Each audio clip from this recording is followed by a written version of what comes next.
The day my husband asked for a divorce, his father's body wasn't even cold yet. I watched Terrell's manicured hands slide the papers across Edwin's mahogany desk, the same desk where I'd found his father collapsed 3 years ago, drunk and broken. My name is Paisley, and until today, I thought I knew what betrayal felt like.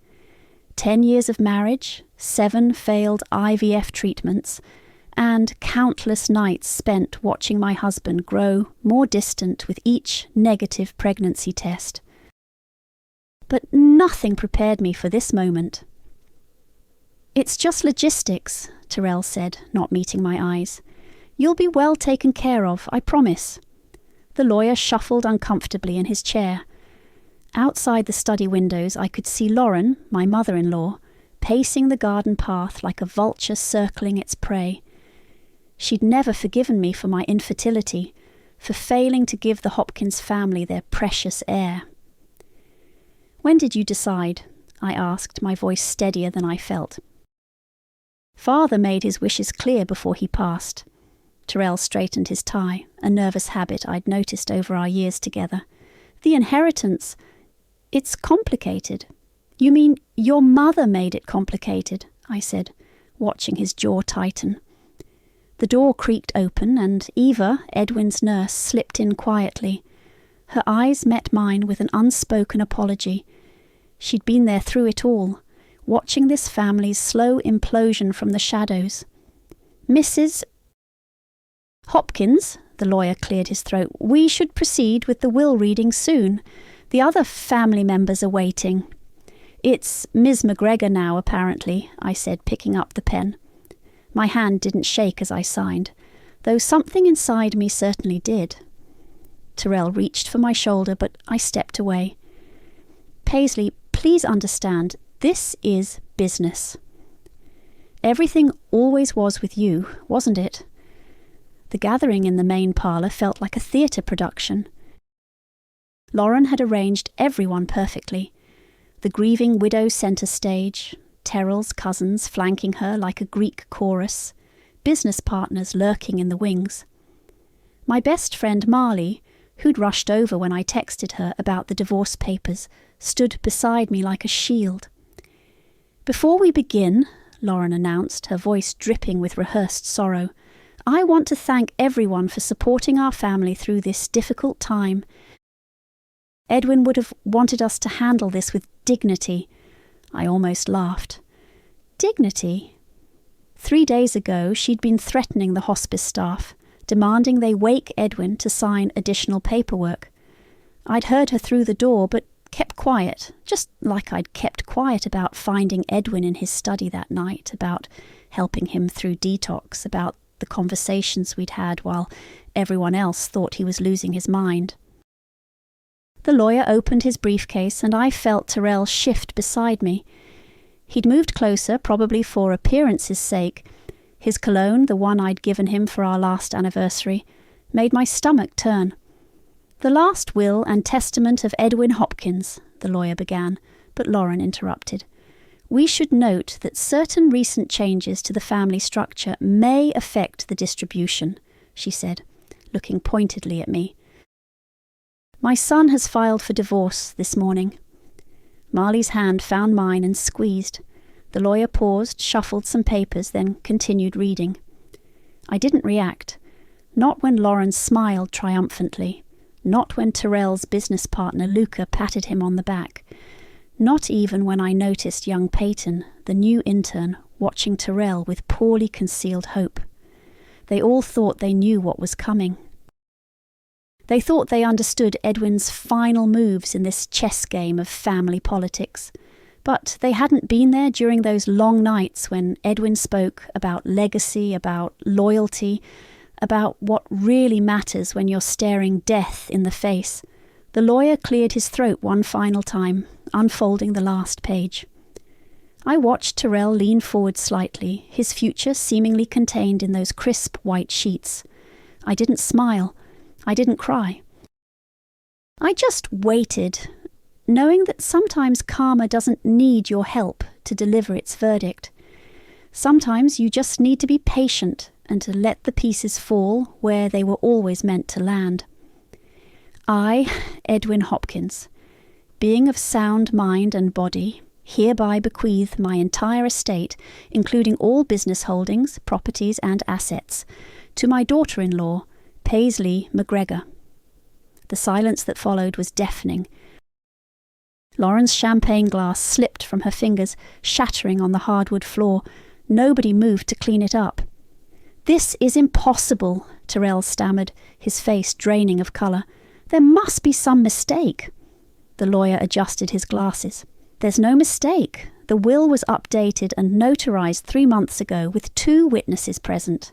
"When he was sick!" Lauren shrieked, her composure finally cracking. "When she had manipulated him." "He wasn't thinking clearly." Eva stepped forward from her corner. "Mr. Hopkins was perfectly lucid when he made these changes. I was one of the witnesses."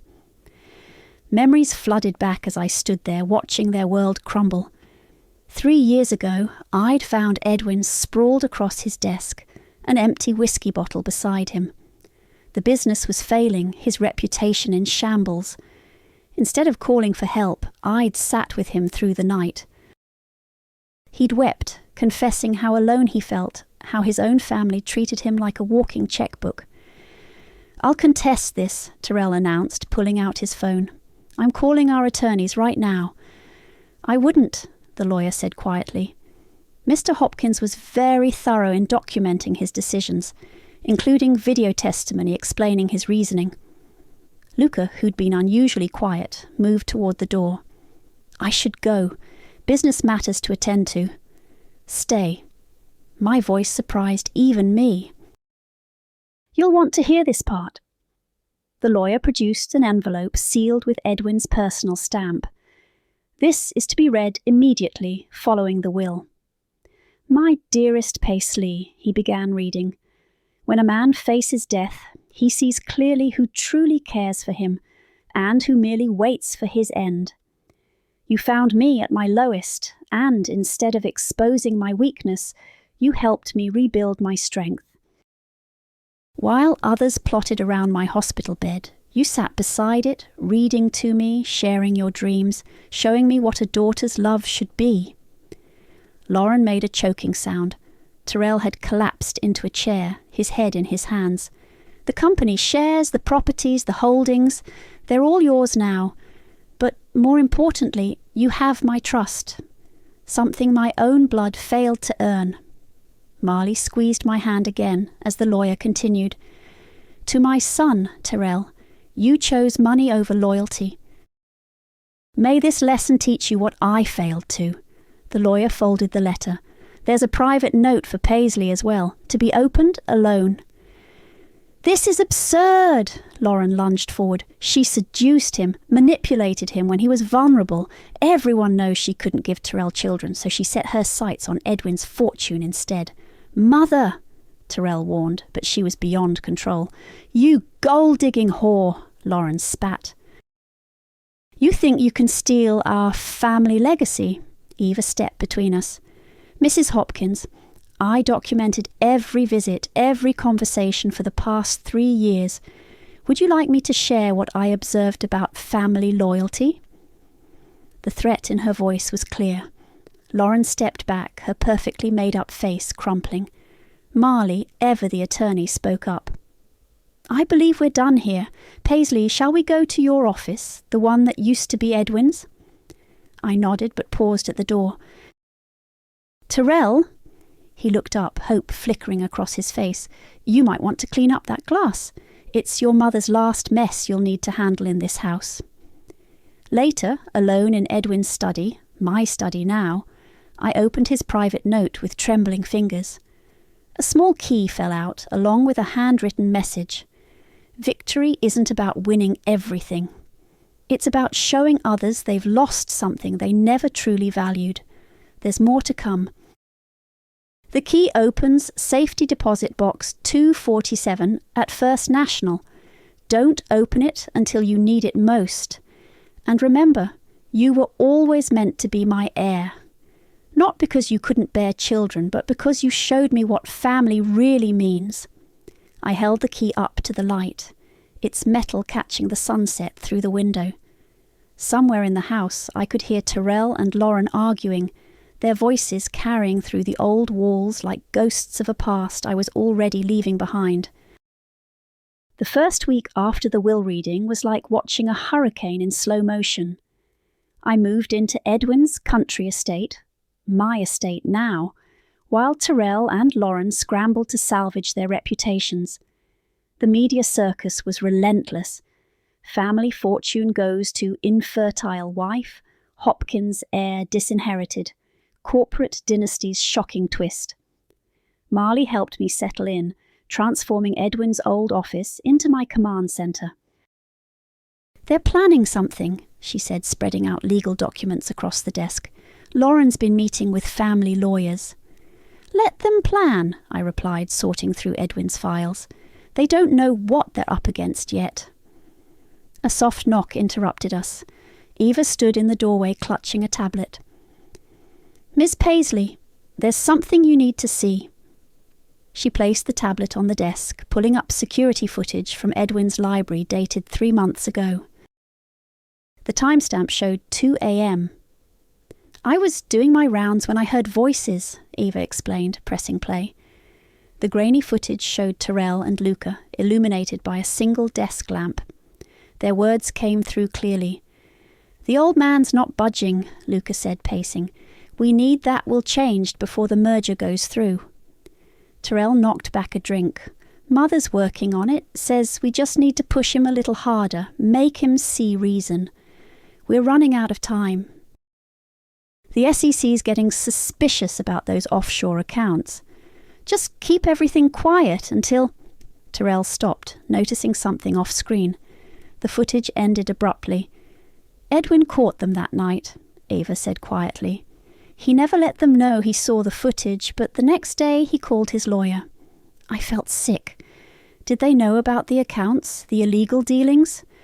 Mr. Edwin kept evidence of everything. He said you'd know what to do with it when the time came. The doorbell rang, echoing through the house. Through the security monitor, I saw Tyrell standing at the front door, looking more dishevelled than I'd ever seen him. "Let him in," I told the housekeeper. He burst into the office, reeking of expensive scotch. "Paisley, baby, we need to talk."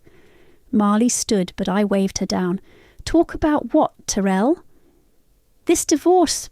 It was a mistake. We can fix this." He stumbled forward. "We can start fresh. Have the family we always wanted. The family you threw away for money. I was wrong." He dropped to his knees, grabbing my hand. "Father was testing me and I failed. But you were always the better person." I pulled my hand away.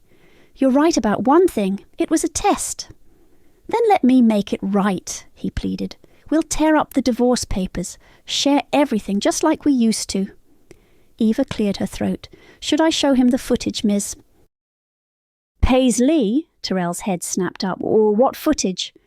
"Of you and Luca plotting to force Edwin to change his will," I said calmly. "Planning to hide evidence from federal investigators." The colour drained from his face. "That's not... You don't understand." "I understand perfectly. You and your mother thought Edwin was losing his mind, but he saw everything. Every scheme, every betrayal. Those offshore accounts," Marley added, "the SEC would be very interested in them." Tyrell stumbled to his feet. "You're bluffing. You wouldn't destroy your own husband." "Ex-husband," I corrected. "You made that choice, remember? For the inheritance you thought you deserved." He backed toward the door, his confident facade crumbling. "Mother was right about you. You manipulated father, turned him against his own blood." "No, Tyrell." "You did that all on your own." After he left, Eva handed me a sealed envelope. "Mr. Edwin wanted you to have this too.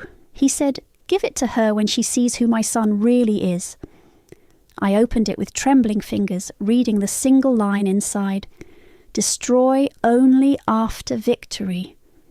"What does it mean?" Marley asked. I folded the note carefully. "It means Edwin knew exactly what would happen. and he left me everything I need to finish what he started. Outside, thunder rolled across the darkening sky. A storm was coming, and for the first time, I was ready to be the lightning. The boardroom fell silent as I took my seat at the head of the table. Edwin's chair, my chair now, 12 pairs of eyes watched me, a mix of curiosity and barely concealed hostility. "Gentlemen," I said, opening my laptop, "shall we begin?" Luca cleared his throat. "With all due respect, Paisley, this is highly irregular. You have no experience running a corporation of this size. Neither did you when you started embezzling from it." I kept my voice calm, watching his face pale. "Let's discuss those offshore accounts you opened in the Caymans." Before he could respond, my phone buzzed. Marley had sent a text. "Reporter from WSJ waiting in lobby. Lauren's trying to feed them dirt about you." "Ms. Paisley," our PR director interrupted, "we're getting calls about some allegations regarding how you obtained control of the company." I pulled out a USB drive, one of many Edwin had left me. "You mean the allegations that I manipulated a dying man? Interesting timing. Almost as interesting as this security footage of certain board members discussing how to force Edwin to change his will." Luca stood abruptly. "This is absurd. I won't sit here and sit." "Down." The steel in my voice surprised even me. "Unless you'd prefer to explain to the SEC why millions disappeared during last quarter's audit." He sank back into his chair, sweat beading on his forehead. The boardroom doors burst open. Lauren stormed in, followed by security trying to stop her. "You can't hide in here forever, you little witch. The whole family is filing suit." I nodded to security. "Please escort Mrs. Hopkins out. And make sure the journalists in the lobby get a good photo of her being removed from the premises." "You think you've won," she snarled. "Wait until they learn what you did to get here. You mean helping Edwin recover from alcoholism while you were busy planning how to spend his money? Or documenting the conspiracy between your son and his partner to hide financial fraud?" The room went deadly quiet. Lauren's face contorted with rage as security led her away. My phone buzzed again. A message from Eva. "Package arrived, the one Mr. Edwin arranged before passing." I turned back to the board. "Now, about those quarterly reports." 2 hours later, I sat alone in my office, watching the sun set over the city. My assistant entered with a thick envelope. "The package from Eva, ma'am, and there's something else you should see." She handed me her tablet, open to a gossip website. Photos of Terrell and Peyton, the young intern, leaving a hotel together. The timestamp was from last night. I should have felt something. Anger, jealousy, pain. Instead, I felt only a cold certainty that everything was falling into place. The envelope contained documents Edwin had prepared, proof of Luca's embezzlement, records of Terrell's bribes to city officials, even Lauren's attempts to manipulate Edwin's medical care for financial gain. A small key fell from between the pages, landing on my desk with a soft clink. A safety deposit box key, different from the one Edwin had left me before. On its tag was written, "For when they try to take your crown." My phone rang. Marley. "The WSJ reporter," I asked. "Taken care of, but Paisley. Terrell's trying to rally the shareholders, says he has proof you coerced Edwin into changing the will." I picked up the key, turning it over in my hand. "Let him try. Edwin left us everything we need. Are you sure about this? Once we release those documents, there's no going back. Terrell will lose everything, his reputation, his career, maybe even his freedom." I walked to the window, watching Lauren's car speed away from the building below. In its reflection, I saw myself, not the infertile wife they'd pitied, not the gold digger they'd accused me of being, but the woman Edwin had seen. Strong, capable, worthy. "He lost everything the moment he chose money over loyalty," I said. He just doesn't know it yet. The key felt warm in my palm, heavy with promise and possibility. Tomorrow I would visit the bank. Tomorrow I would open another door Edwin had left for me. But tonight I would sit in this office, my office, and watch the sun set on the empire I now controlled. The bank manager led me to the private viewing room, safety deposit box 247 cradled in his hands like a sacred relic. "Take all the time you need, Ms. Paisley." Inside the box I found a USB drive, a thick manila envelope, and a letter in Edwin's distinctive handwriting. "Use this only if they come for your crown." My hands trembled as I plugged the USB into my laptop. A video began playing. Edwin, sitting in his study, looking directly into the camera. "If you're watching this, they've already tried to take everything from you," he began, "just like they tried with me. The difference is you're stronger than I ever was." I heard his voice crack. "When you found me that night, drunk and broken, you could have exposed my weakness. Instead, you helped me rebuild. You showed me what real family means." The video continued, showing Edwin lucidly explaining every decision, documenting every conversation where Terrell and Lauren had tried to manipulate him. He detailed the power of attorney I'd held during his recovery, the legal groundwork he'd laid for my succession. My phone buzzed. Marley. Terrell's lawyers are filing motions. They're claiming Edwin was mentally incompetent when he changed the will. "Perfect timing," I said, opening the manila envelope. Inside were medical evaluations, notarized statements from doctors, even brain scans, all dated after Edwin's recovery, all proving his mental competency. "There's more," Marley continued. "The private investigator sent photos, Terrell and Peyton. It wasn't a one-time thing. Send them to me." The photos loaded on my phone.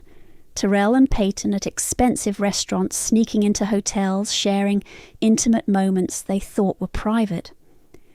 Not that I cared about the affair. Our marriage had been dead long before the divorce. But the timestamps told a different story. "These dates," I said, "they match the board meetings where major financial decisions were made." "And guess who had inside information about those decisions?" Marley asked. "Peyton's been trading stocks based on board secrets." I leaned back, pieces falling into place. "Insider trading. That's why Terrell kept her close. The SEC would be very interested in this." "Not yet," I said, reading through more of Edwin's documents. "First, I need to understand everything he left me." The final paper in the envelope made my breath catch. A letter from Edwin to Terrell, never sent.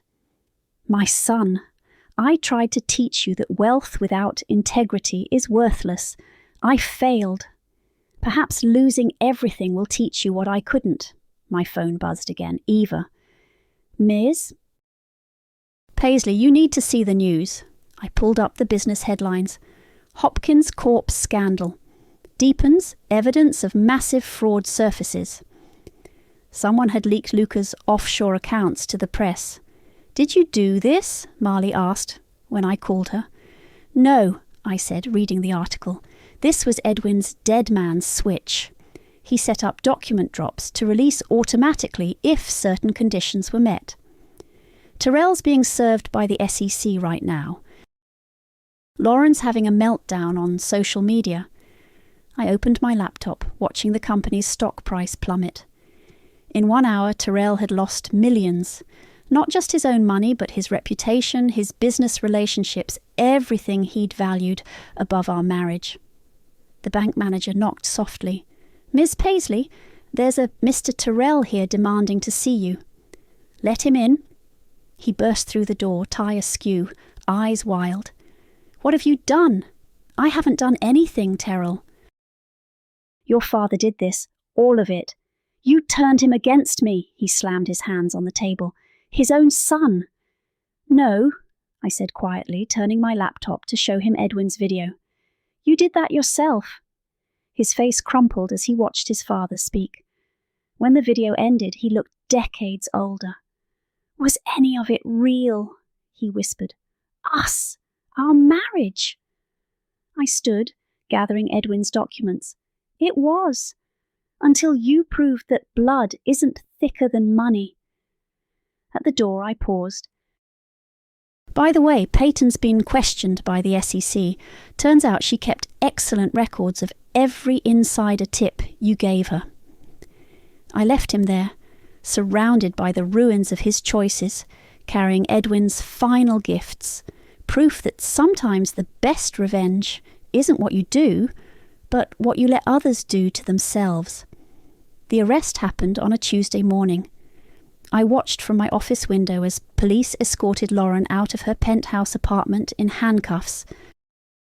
The headlines would break within the hour. Hopkins matriarch arrested for financial fraud. Eva appeared at my door. They found the evidence in her private accounts. She'd been siphoning money from Edwin's medical care fund for years.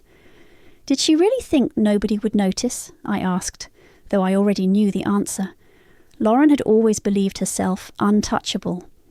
My phone lit up with Terrell's call. I let it ring. He's been trying to reach you all morning, Marley said, walking in with a stack of papers. Says it's about family loyalty. I laughed bitterly. Family loyalty? Where was that when he handed me divorce papers over his father's will? Speaking of papers, Marley placed a document on my desk. The divorce is final. You're officially free. The door burst open. Terrell stormed in, security guards trailing behind him. Call them off, he pleaded. Mother doesn't deserve this. Like I deserved being humiliated, being thrown away for money. I kept my voice steady. The police found the evidence on their own. You're lying, his composure cracked. You're destroying this family. Your mother stole from her dying husband's medical fund. That's on her. Marley stepped between us. You shouldn't be here, Terrell. There's a restraining order in place. Family doesn't do this to family, he shouted. Family? I stood slowly. You divorced me for an inheritance you thought you deserved. Your mother celebrated while I signed away 10 years of marriage. You both treated Edwin like a bank account instead of a father. You don't understand. I understand perfectly. I was there when Edwin needed family most. Where were you? Eva cleared her throat. Miss Paisley, there's something else you should see. She handed me a worn envelope she'd found in Edwin's old files. Inside was an unsent letter to Terrell, dated just weeks before his death. My son, I read aloud, I know I've been a cruel father.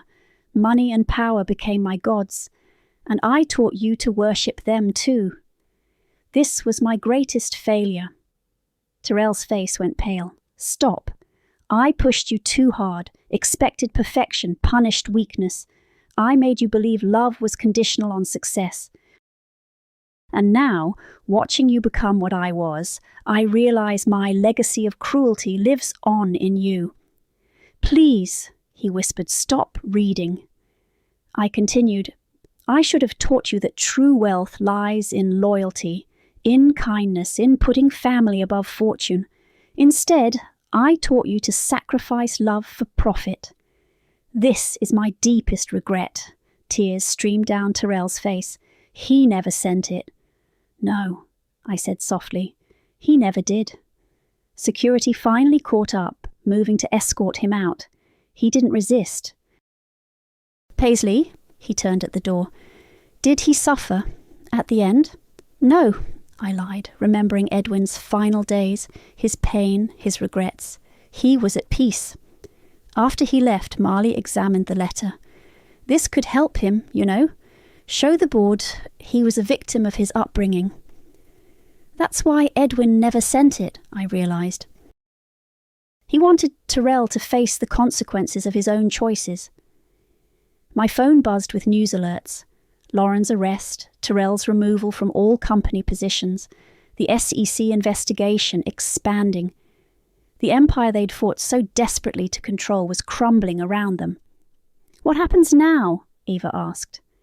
I took the letter from Marley and walked to Edwin's old fireplace. My fireplace now. Now we let karma finish what it started. The letter caught fire quickly, Edwin's last words to his son turning to ash. Perhaps it was cruel, keeping this final piece of closure from Tyrell. But then I remembered his cold eyes as he handed me divorce papers, Lauren's triumphant smile, the years of subtle cruelty disguised as family loyalty. Sometimes, I said, watching the flames consume Edwin's confession, the kindest thing we can do is let people live with the weight of their choices. Outside my window, Lauren's arrest was already breaking news. Soon Tyrell would learn what it meant to have nothing, no home, no position, no family name to hide behind. Just like they'd planned for me. The estate glowed with warmth as hundreds of guests gathered for Edwin's memorial celebration. 3 months had passed since the arrests, the scandals, the fall of the family that had once seemed untouchable. Now it was time to honour the man who had orchestrated it all. "Ready?" Marley asked, adjusting my black dress, "as I'll ever be." The grand ballroom fell silent as I took the podium. Faces turned toward me, board members, business partners, society figures who'd watched the Hopkins drama unfold like a soap opera. "Thank you all for coming tonight to honour Edwin's legacy," I began, though some of you might wonder which legacy we're celebrating. Movement at the back of the room caught my eye. Tyrell stumbled in, clearly drunk, his once immaculate appearance now shabby and unkempt. "Is this what you wanted?" he shouted, making his way forward, "to parade around in his house, to steal everything we built?" Security moved to intercept him, but I held up my hand. "Let him speak. You turned him against us, his own family. No, Tyrell," I said calmly. "You did that yourself, and now everyone will know why." I pulled out Edwin's final letter, not the one I'd burned, but his last message to the world. Edwin asked me to share this tonight. His final truth. The room held its breath as I read. "To those gathered here, you think you know my story. A successful businessman, a proud father, a pillar of society. But 3 years ago, I lost everything. My reputation, my sobriety, my will to live. My own family circled like vultures, waiting for me to die so they could claim their inheritance." Tyrell swayed on his feet, face ashen. "But one person saw me as human, and not a fortune to be claimed. Paisley found me drunk and broken, and instead of exposing my weakness, she helped me rebuild. While my son and his mother plotted with my business partner to force changes to my will, Paisley showed me what family truly means." Whispers rippled through the crowd. In the corner I saw Luca trying to slip away unnoticed. "So I tested them all. I let them think I was losing my mind while I gathered evidence of their schemes. Every bribe, every secret account, every betrayal. And through it all, only Paisley proved worthy of my trust." "You're lying!" Tyrell lunged forward, but security caught him this time. "The proof is already with the authorities," I continued reading. "By the time this is read, justice will have begun its work. To those who chose greed over loyalty, may you learn from losing everything as I once did. She manipulated him." Tyrell struggled against the guards. "She couldn't give me children, so she stole my father instead." The room gasped, but I didn't flinch. "Eva," Edwin's nurse stepped forward, holding up a tablet. "Security footage from Mr. Edwin's study, the night Tyrell and Luca discussed forcing him to change his will. Would you like me to play it?" Tyrell's face crumpled. "No, please. Or perhaps the recordings of your mother threatening hospice staff, the evidence of embezzlement. The insider trading with your intern girlfriend? Enough," he whispered, deflating. "Just enough." As security led him away, I finished Edwin's letter. "To Paisley, my most loyal and worthy child, I leave not only my empire but also my final truth. That family isn't made by blood. but by the choices we make when no one is watching. The room erupted in applause, but I barely heard it. My eyes followed Tyrell as he was escorted out, remembering the man I'd once loved, the life we'd planned together. Later, alone in Edwin's study, I found one last note he'd hidden in his desk.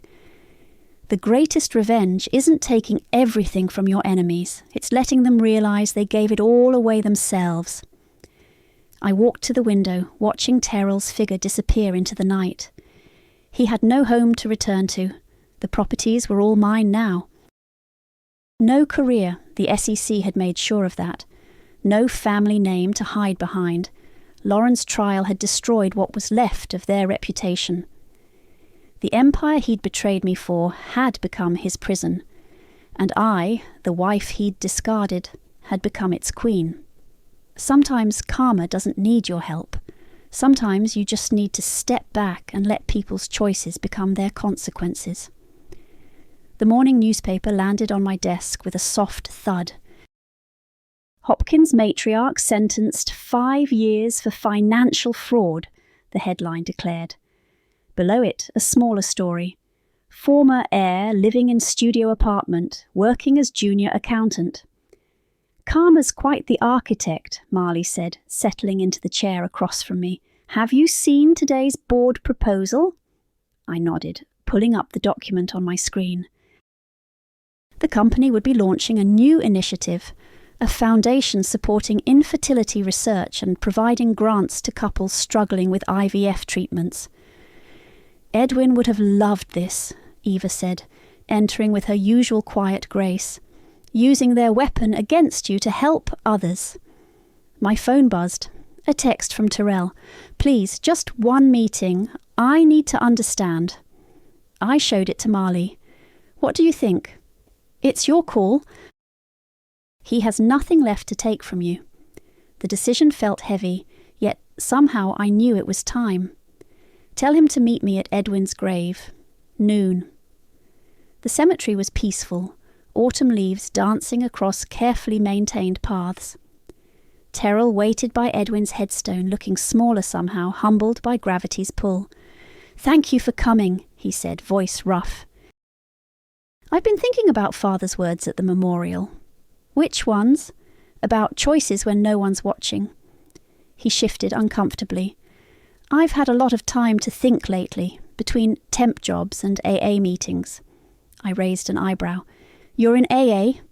Started last month. Turns out I'm more like Father than I thought. He laughed bitterly. Minus the redemption arc. Redemption isn't given, Tyrell. It's earned. I know. That's why I'm here. He pulled out a wrinkled envelope. I found this in my old things. It's from our last successful IVF attempt. The one that... He swallowed hard. The one we lost. The memory hit like a physical blow. The hope, the heartbreak, the way he'd pulled away after our miscarriage. I blamed you, he continued. It was easier than facing my own fears about fatherhood, about becoming him. And now I understand what he meant about legacy. It's not about blood or names or fortunes. It's about what you build, what you leave better than you found it. I touched Edwin's headstone, feeling its cold solidity. He tried to teach you that. I wasn't ready to learn. Tyrell placed the envelope on the grave. But I'm learning now, the hard way. That's how Edwin learned too. I saw the foundation proposal, he said quietly, using the company to help couples like we were. It's good. Right. It's what families should do. Lift each other up, not tear each other down. He nodded, tears falling freely now. I don't expect forgiveness. I just needed you to know. I understand now. What I threw away. What Father saw in you that he never saw in me. I watched him walk away, shoulders bent, under the weight of understanding that came too late. The autumn wind scattered leaves across Edwin's grave, covering the envelope. Our last hope of biological children, now just another memory to bury. Back at the office, I signed the foundation proposal. Eva brought in a small package.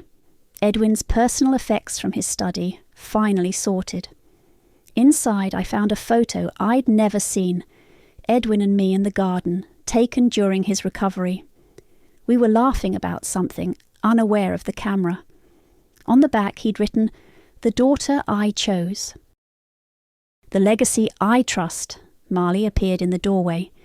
"The board approved the foundation unanimously. We can start helping families next month."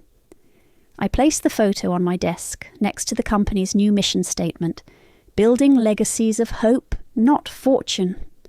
"You know," Marley said, "Edwin once told me his greatest revenge wasn't destroying his enemies. It was teaching them to destroy themselves." "No," I replied, watching the sun set over the city we'd inherited. "His greatest revenge was teaching me to build something better from the ashes of what they burned." The company would move forward, helping families like mine had once been. And somewhere I hoped Edwin was smiling, knowing his true legacy lived on, not in blood, but in the choices we make when the world isn't watching.